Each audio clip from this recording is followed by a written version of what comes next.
Illustration हमने लगभग complete कर ली थी। अपने न्यूमेरिकल क्वेश्चन चल रहे थे, आंकिक प्रश्न। आंकिक प्रश्न में पहला प्रश्न मैंने आपको बताया था और दूसरा जो क्वेश्चन है वो मैंने आपको करने के लिए दिया था। तीसरा क्वेश्चन देखो, तीसरे क्वेश्चन में दे रखा है, इसमें 3 पार्टनर है ए बी सी, जिनकी पूंजी 1 जनवरी को 40,000, 27,800, 15,900 रुपये थी। लाभ वितरण से पहले बी को 2,500 रुपये, सी को 2,000 रुपये लेने का अधिकार है। बी और सी को सैलरी, देखो इसमें प्रिंट नहीं हुआ, आपके इंग्लिश वाला जो पोर्शन है उसमें दे रखा है, हिंदी वाले पोर्शन में इसमें प्रिंट नहीं हुआ है कि इसमें बी को 2,500 रुपये वेतन और सी को 2,000 रुपये वेतन लेने का अधिकार है।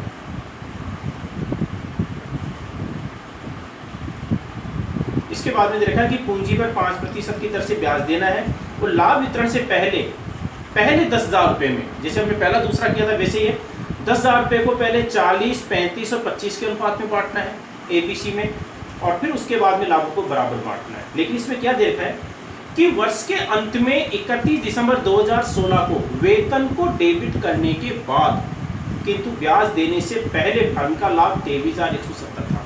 देखो हमने इससे पहले जो क्वेश्चन किए थे उसमें यह आता था कि उपरोक्त समायोजन करने से पूर्व, समायोजन करने से पूर्व का मतलब है कि किसी भी मद को हमने लाभों में से घटाया नहीं है, और जब लाभों में से नहीं घटाया तो उन सभी मदों को P&L एप्रोप्रिएशन में दिखाना पड़ेगा। लेकिन इसमें देखा कि वेतन को डेबिट करने के बाद, यानी कि वेतन को घटाने के बाद 23,170 का लाभ है, यानी कि वेतन को घटाने के बाद में 23,170 रुपए का लाभ है, तो सैलरी पहले लाभों में से घटाई जा चुकी है। ये 23,170 रुपए का जो लाभ है सैलरी को घटाने के बाद है, इसलिए हम इसको P&L एप्रोप्रिएशन में नहीं दिखाएंगे, क्योंकि अगर आप इसको दिखाते हो तो लाभ की राशि है, वो वेतन की राशि है, 2 बार घट जाएगी। तो वेतन के अलावा और कोई मद भी हो सकती है, तो इस लाइन की जगह कुछ भी हो सकता है कि वेतन को डेबिट करने के बाद, वेतन का समायोजन करने के बाद, प्रावधान करने के बाद, घटाने के बाद, ऐसी कोई सी भी लाइन हो सकती है। तो ऐसा दे रखा है तो इसका मतलब है वो राशि लाभों में से घटाई जा चुकी है, उस मद को इसमें नहीं दिखाएंगे। तो सैलरी नहीं दिखाएंगे, लेकिन पूंजी पर ब्याज दिखाएंगे। तो फर्म का जो लाभ है सैलरी को घटाने के बाद कितना है, 23,170, पहले ये दिखा दो by P&L account,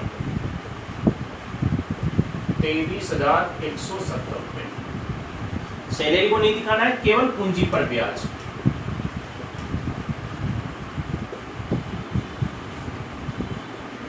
interest on capital A, B और सी। तो देखो इसमें ए की पूंजी 40,000 है, 40,000 का 5% ब्याज, 40,000 इंटू 5/100 कितना होता है, 2,000 रुपये।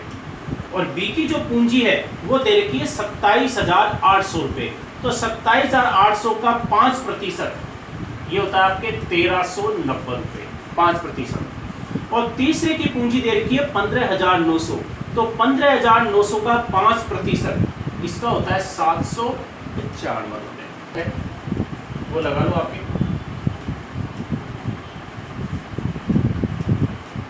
टोटल पूंजी पर ब्याज हो गया 4,185 रुपये। 23,170 में से 23,170 रुपये में से 4,185 रुपये घटा दो, क्योंकि ये पूंजी पर ब्याज है, इसी में से दे रहे हैं। तो 4,185 रुपये घटाने के बाद में शेष लाभ कितना बचा वो देखो।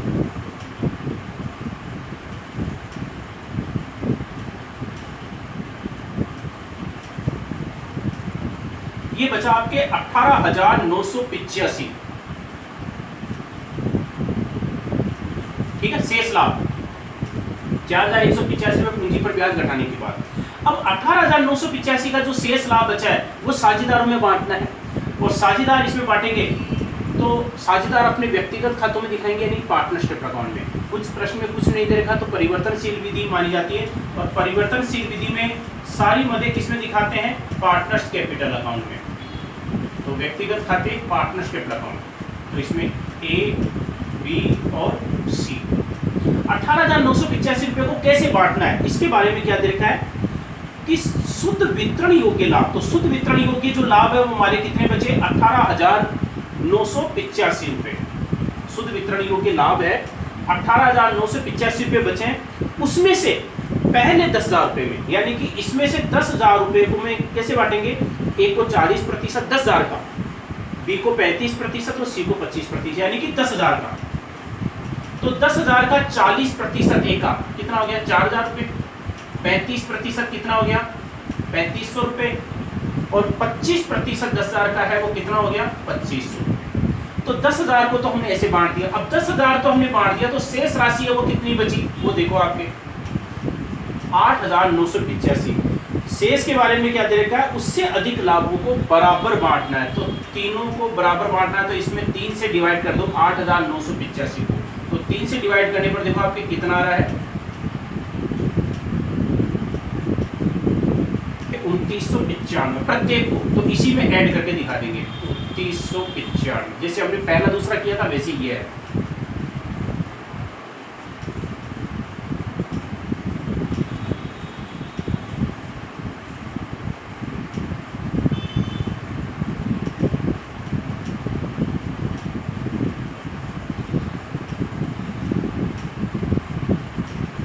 ठीक है, ये आपके टोटल आ गया 23,170। तो ये मदे दिखाने का तरीका तो पहले दूसरे की तरह था, लेकिन इसमें एक जो नई चीज यही थी कि वेतन को डेबिट करने के बाद सैलरी देखिए, सैलरी के अलावा इसमें और कोई मद भी हो सकती है, पूंजी पर ब्याज भी, तो कुछ भी हो सकता है। अगर कोई भी ऐसी मद आती है कि इसको डेबिट करने के बाद, घटाने के बाद या प्रावधान करने के बाद, उस मद को हम इसमें नहीं दिखाएंगे, क्योंकि वो राशि लाभों में से घटाई जा चुकी है। पार्टनरशिप अकाउंट में तो दिखाएंगे, केवल P&L एप्रोप्रिएशन में नहीं दिखाएंगे। तो ये आपका तीसरा जो क्वेश्चन है, ये आपको मैंने बता दिया, ये आपको फिर सोल्व करना है। देखो ये मैंने न्यूमेरिकल क्वेश्चन बताया था आपके थर्ड, इससे आगे आपके फोर्थ क्वेश्चन दे रखा है। उसमें ये साझेदारों ने पूंजी लगाई है पहले 1 जनवरी को, फिर 1 मार्च को पूंजी लगाई। तो ये प्रोडक्ट मेथड से करना है। पहले पूंजी 1,000 रुपये जैसे पी ने लगाई, फिर 2 महीने के बाद में इसने 1 मार्च को पूंजी फिर लगा दी, तो पहले 2 महीने तक की पूंजी रही तो उसको 2 से मल्टीप्लाई करेंगे इस पैटर्न से, और फिर लाभों की राशि को बांटेंगे उस प्रोडक्ट मेथड से। तो आपने इसका इलस्ट्रेशन किया था फोर्थ इलस्ट्रेशन पेज नंबर 10 पर। पेज नंबर 10 पर आपने फोर्थ इलस्ट्रेशन किया था, लगभग इसी पैटर्न से आपके ये क्वेश्चन है। तो ये क्वेश्चन आपको जो फोर्थ क्वेश्चन है ये आपको सोल्व करना है उसी पैटर्न से, जैसा आपका फोर्थ इलस्ट्रेशन था। उसको देख लेना फिर से कैसे करना है, फिर भी नहीं आता है तो आप भी पूछ सकते हो।